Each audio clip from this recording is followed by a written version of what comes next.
जनपद फर्रुखाबाद में रविवार को सांसद मुकेश राजपूत ने आवास विकास स्थित चुनाव कार्यालय पर प्रेस वार्ता आयोजित की, जिसमें उन्होंने हाल ही में पेश हुए बजट के बारे में बताया। इस साल बजट में 3 करोड़ महिलाओं को लखपति दीदी बनाने का लक्ष्य है। 2 करोड़ लोगों को आवास दिए जाएंगे। सर्वाइकल कैंसर महिलाओं की गंभीर बीमारी है, जिसे सरकार की ओर से 9 से 14 साल की बच्चियों को टीके निःशुल्क लगवाए जाएंगे। 1 करोड़ घरों को सोलर पैनल की सुविधा दी जाएगी, जिसमें 300 यूनिट बिजली मुफ्त मिलेगी। एक तो सबसे पहले मैं आप सबको बहुत बहुत बधाई देता हूँ। भारत सरकार के जो केंद्रीय बजट स्वीकृत हुआ उसके संबंध में मैं आपको अवगत कराने के लिए जो ये बजट जो पास हुआ है अंतरिम बजट है। इस अंतरिम बजट जो भारत सरकार ने पास किया है ये 2047 तक ये राष्ट्र विकसित राष्ट्र कैसे बने एक उस पर आधारित बजट है। सही माने में देखा जाए इससे आम जनमानस में जनहित के काम होंगे। गरीब कल्याण की जो योजनाएं चल रही हैं उन्हें और बल मिलेगा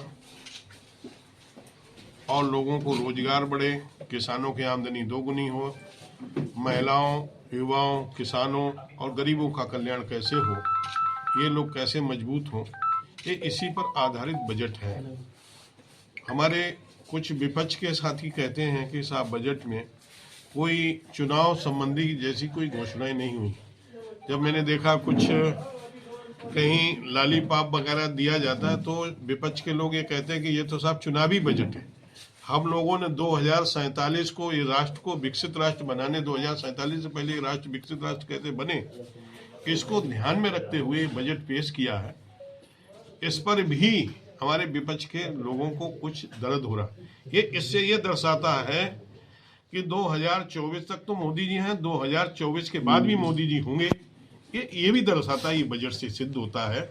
ये बजट ऐसा नहीं है कि कहीं किसी तरह से घबराहट में पेश किया गया। इस बजट से ये सिद्ध होता है कि हम राष्ट्र को 2047 से पहले विकसित राष्ट्र कैसे बनाएंगे, इससे ये बजट से सिद्ध होता है। इसमें दिया गया है कि मुख्य रूप से हम गरीब युवाओं, अन्नदाताओं और नारी को कैसे इसमें इस बजट में शामिल किया गया है। दूसरा,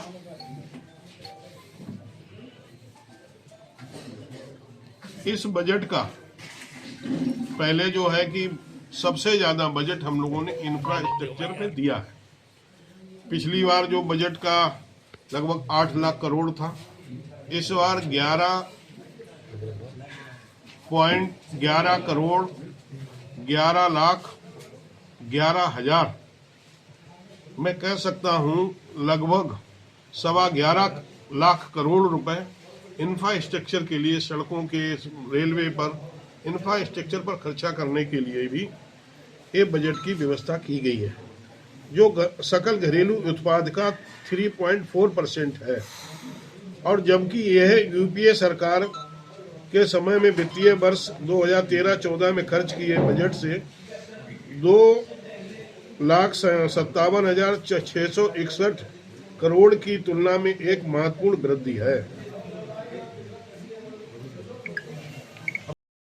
ये हम गरीबों के नए 2 करोड़ लोगों को आवास भी देंगे। इसमें मध्यम वर्ग के लोग भी यदि आवास बनाने में किसी तरीके से कोई उन्हें तकलीफ है, कष्ट है, तो उन्हें भी ये सरकार सहयोग करेगी। महिलाओं को लखपति दीदी बनाने के लिए अभी 2 करोड़ लखपति दीदी बनाने का लक्ष्य था। इस बजट में 3 करोड़ दीदियों को लखपति दीदी बनाने का व्यवस्था की गई है। अन्नदाताओं को उनकी कम लागत में ज्यादा उत्पादन कैसे मिले और ज्यादा उत्पादन का लाभकारी मूल्य कैसे मिले, इसके लिए भी नैनो डीएपी, नैनो यूरिया का व्यवस्था की गई है।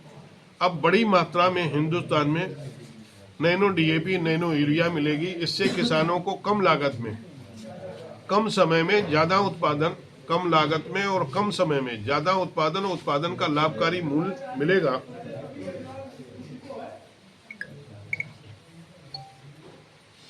दूसरा हम कह सकते हैं कि हमारे यहाँ जो गरीब लोगों के 1 करोड़ गरीब परिवारों की छत पर सोलर प्लांट सौर ऊर्जा से उन्हें विद्युत दी जाएगी, जिससे प्रत्येक गरीब परिवार को लगभग 18,000 रुपए की बचत होगी और 300 यूनिट उन्हें बिजली भी मुफ्त होगी। इस योजना के अंतर्गत लगभग 1 करोड़ लोगों के लिए हम सोलर प्लांट के माध्यम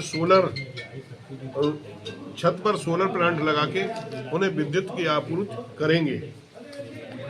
इस तरह हम कह सकते हैं कि हमारे देश में जो हमारे देश का अन्नदाता है, जो फल और सब्जी उपजाता है, उन्हें भी इस योजना का लाभ मिलेगा। दूसरा, इस देश के अंदर कि हमारे यहाँ 40,000 बोगियां जो हैं रेलवे की, जो आज जर्जर है, पुरानी बोगियां हैं, उन बोगियों को, रेल बोगियों को उन्हें परिवर्तित करके और एकदम मेट्रो रेल की कल्पना की तरह एक अच्छे डिब्बों के रूप में उन्हें परिवर्तित किया जाएगा। 40,000 रेल बोगियों को भी इसमें परिवर्तन करने का लक्ष्य रखा गया है। भारत के अमृत काल और उसका कर्तव्य काल भी इस दौरान गरीब, अन्नदाता, युवा, नारी शक्ति, समाज के अन्य सभी वर्गों को राष्ट्र की सफलता की कहानी में योगदान देना होगा। लगभग 34 लाख करोड़ सामाजिक कल्याण सीधे प्रधानमंत्री जनधन खातों में स्थानांतरित किए जाएंगे। 2.7 लाख करोड़ की बचत होगी। बजट में अगले 5 वर्षों में PM AYG के तहत अतिरिक्त 2 करोड़ घरों की कल्पना की गई है। तो इन्हीं जो बजट के साथ में जो भारत का जो बजट पेश किया गया, केंद्रीय सरकार ने जो बजट पेश किया है, ये पूरा गरीब कल्याण के लिए बजट है। इसमें महिलाओं को सशक्त करने के लिए बराबर व्यवस्था है। यही मुख्य रूप से आज हम आपको बताने के लिए 300 पर सोलर सिस्टम लगाया जाएगा। सोलर सिस्टम के माध्यम से 300 यूनिट तक बिजली मुफ्त में देने की व्यवस्था है और इस बिजली मुफ्त मिलेगी और लगभग 18,000 रुपए की भी इसमें बचत होगी। ये मुख्य रूप से हमें आपको बताना था। ये योजना कब से लागू होगी साहब? ये योजना कब से लागू होगी? ये अभी स्वीकृत हुआ है, अब जल्दी इसकी कार्य योजना बनके तैयार हो जाएगी। सोलर रूफटॉप पत्रकारों के लिए क्या किया गया है? बजट में रखा जाता है,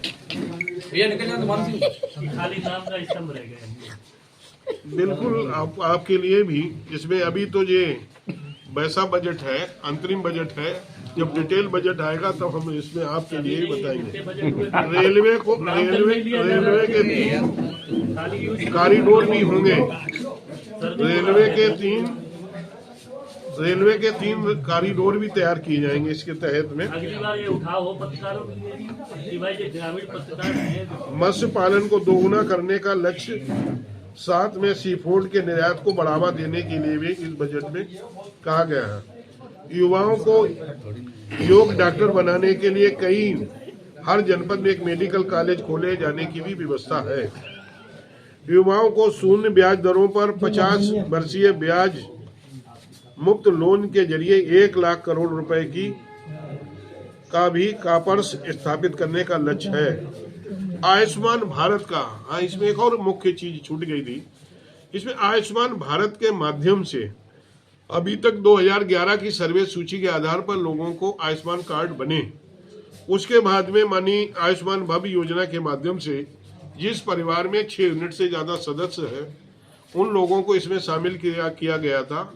और ऐसे कुछ लोगों को जो हमारे बुजुर्ग हैं, 60 वर्ष से ऊपर माताएं बुजुर्ग हैं, चाहे भाई हों चाहे बहनें हों, 60 वर्ष से ऊपर, जो उन लोगों को भी इस योजना का लाभ देने के लिए कहा। और इस बजट में माननीय प्रधानमंत्री जी ने जो हमारी आंगनबाड़ी की वर्कर्स हैं, आशा बहुएं हैं, उनकी सहायक हैं, इन सभी को भी आयुष्मान कार्ड का लाभ देने की घोषणा की गई है। तो इसलिए हम कह सकते हैं कि इसमें कई लोगों को, इसमें जो हमारी जो गरीब जो स्वास्थ्य सेवाओं से जुड़ी हुई हमारी जो माताएं हैं, उनकी जो सहायक हैं, बहनें हैं, उन सभी लोगों को इस योजना का लाभ मिलेगा। दूसरा, सर्वाइकल कैंसर की रोकथाम के लिए 9 से 14 साल की बच्चियों को टीकाकरण भी होगा। टीकाकरण भी 9 से 14 साल की जो बच्चियां हैं जो सर्वाइकल कैंसर से पीड़ित होती थी, ऐसे लोगों को निःशुल्क 9 से 14 साल की बच्चियों को टीकाकरण भी होगा। ई वाहन नीति के तहत सार्वजनिक परिवहन नेटवर्क को अब जोड़ा जाएगा। यही मुख्य रूप से इसमें कहा गया।